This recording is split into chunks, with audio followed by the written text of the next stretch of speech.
जहाँ तक उचाना का सवाल है, उचाना से हम चुनाव लड़ेंगे, चाहे अलायंस है नहीं है, और वैसे मुझे लगता नहीं कि अलायंस लंबा चलने वाला है। पे सत्ता का ऐसा पर्दा चढ़ता है आँखों पे, जिसको बाकी कुछ दिखना ही बंद हो जाता है। तो वो आजकल सत्ता के नशे में थोड़े चूर हैं। नशा चढ़ा हुआ, धीरे धीरे उतर जाएगा उनका। बीजेपी और जसपा के गठबंधन से सबसे ज्यादा परेशान शायद चौधरी बीरेंद्र सिंह का परिवार है। अब दिक्कत किस बात को लेकर है, ये तो जग जाहिर है, यानी कि उचाना विधानसभा सीट। आज गोहाना पहुंचे बीजेपी सांसद बृजेंद्र सिंह ने एक बार फिर जसपा को लेकर अपनी भड़ास निकाली और जेजेपी के साथ साथ बीजेपी को भी इशारों में नसीहत दे डाली। बृजेंद्र सिंह ने साफ तौर पर कहा कि उचाना सीट पर उनके परिवार की दावेदारी रहेगी, फिर चाहे बीजेपी और जसपा का गठबंधन रहे या ना रहे। बृजेंद्र सिंह यही नहीं रुके, उन्होंने डिप्टी सीएम दुष्यंत चौटाला पर भी जबरदस्त हमला बोला। देखिए, स्टैंड हम तो कई बार क्लियर कर चुके।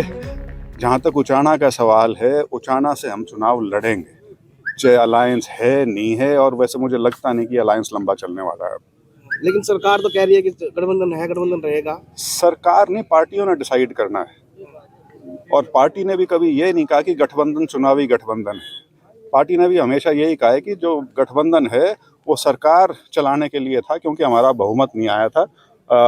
अभी पीछे राष्ट्रीय अध्यक्ष जी भी जब पंचकुला आए थे, वो भी बिल्कुल स्पष्ट कह के गए हैं कि हम 10 की 10 लड़ेंगे। इस हार से सांसद, इस हार से क्या रहेगा आपका? क्या चुनाव लड़ोगे? लोगों के हाथ में रहेगा। मैं चुनाव के लिए कभी भी बिल्कुल स्पष्टता के साथ दम भरने वालों में नहीं हूँ कि जीत पक्की है। चुनाव जो है वो हमेशा बहुत शिद्दत के साथ लड़ा जाता है हरियाणा में, और लोगों का जिस पे आशीर्वाद रहेगा वो जीतेगा।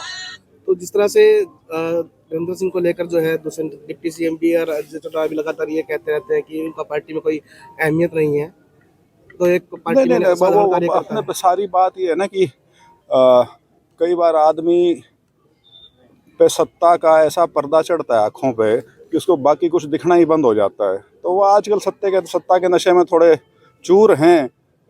नशा चढ़ा हुआ, धीरे धीरे उतर जाएगा उनका। भाजपा का जेजेपी का गठबंधन लोकसभा में रहता है, तो क्या आप, तो बीरेंद्र सिंह ने कह चुके हैं कि हम अलग रहेंगे? नहीं, मैंने यही कहा कि कोई संभावना है नहीं। गठबंधन सरकार का भले ही है, लेकिन चुनावी गठबंधन कहीं से नहीं है। और जो आपने बात कही, उस पे जो 2 अक्टूबर को जो चौधरी साहब ने जो अनाउंस किया था जींद की रैली में, उस पे हम बिल्कुल टिके हुए हैं। बीजेपी सांसद बृजेंद्र सिंह ने तो दुष्यंत चौटाला को सत्ता के नशे में चूर तक बता दिया। वैसे बृजेंद्र बीजेपी के आला नेताओं के उन बयानों का समर्थन कर रही हैं, जिसमें वो हरियाणा लोकसभा से 10 की 10 लोकसभा सीटें जीतने का दावा कर रही हैं। मगर सवाल तो अब ये भी उठ रहा है कि चौधरी बीरेंद्र सिंह का परिवार आखिर कब तक बीजेपी के पाले में रहेगा। गोहाना से सुनील जिंदल, पंजाब केसरी टीवी। हमसे जुड़े रहने के लिए हमारे YouTube चैनल को सब्सक्राइब करें और नई वीडियो की नोटिफिकेशन के लिए बेल आइकॉन को दबाएं। अगर आप ये वीडियो Facebook पर देख रहे हैं तो लाइक जरूर करें और ज्यादा से ज्यादा शेयर करें। धन्यवाद।